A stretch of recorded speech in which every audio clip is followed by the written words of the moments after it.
This is the AP019.1 live cable receiver from TechnoAC. This is used on its own to locate live cables.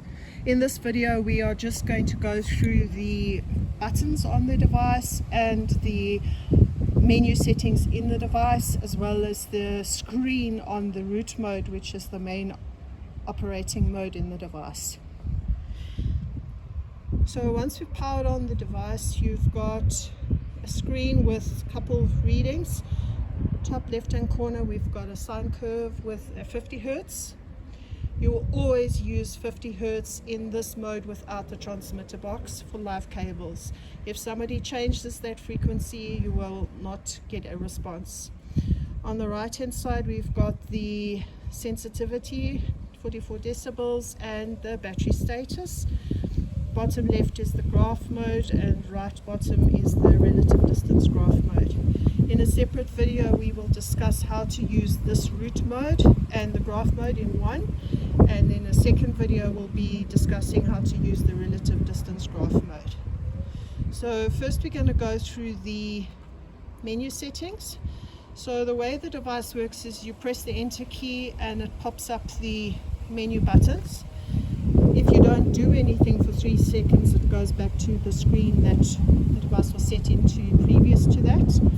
So we're going to go through the first device menu. When you select it, then you need to press the enter button again. This is where your filters are for your frequencies. As I already mentioned, you're only using 50 Hertz, but if somebody inadvertently changes the frequency, or they were using the transmitter previously and they hadn't changed it back to 50 Hertz, it's going to show signal is absent. You need to change it back to 50 Hertz in order to get a response. The second one down is the gain. In root mode, the gain is automatic, but in other modes you will use this fairly often if you need to increase the strength or sensitivity, or decrease it if you're getting an overloaded value. The next one down is continuous or pulse. Continuous or pulse is related to your signal, so we've used continuous in all our videos. The only difference is that you're going to have a different diagram, so your indication of the curve will be slightly different. Your signal will be interrupted with an interval on pulsed, whereas on continuous it's a constant sound. The next one down is the wideband or the radio mode. This you could use to detect security cables or telecoms. We have not discussed it in any of the videos because there's not really much application, but if one wants to detect it or see where the cables are running, this would be where you would adjust that, else you never use this. Your settings menu button on the right corner. In this menu button you're going to use your basic and your extended. Right now we're going through only the basic, but this is where you'd adjust between basic and extended, and your backlight to show, obviously that's self-explanatory. So I'm leaving it on basic. The next menu button is your GPS module, which is not available in this specific model, but this would be where you would switch it on or off. The next button is your sound.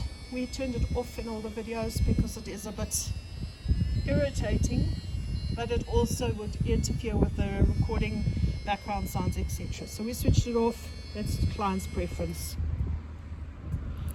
The last menu button is the modes. So this is where you switch between modes. So we've got in basic, you've got root, you've got graph, and you've got relative distance graph mode. Those 3 modes are basic. Once you have set extended from the settings button, you have additional functions or additional modes that you can select between. You can access those different modes via this button, or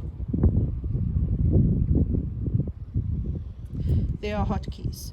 So it shows you up arrow for graph mode, hold it down for down arrow 1 second to switch it off, relative distance graph, right arrow, and hide it to the right 1 second.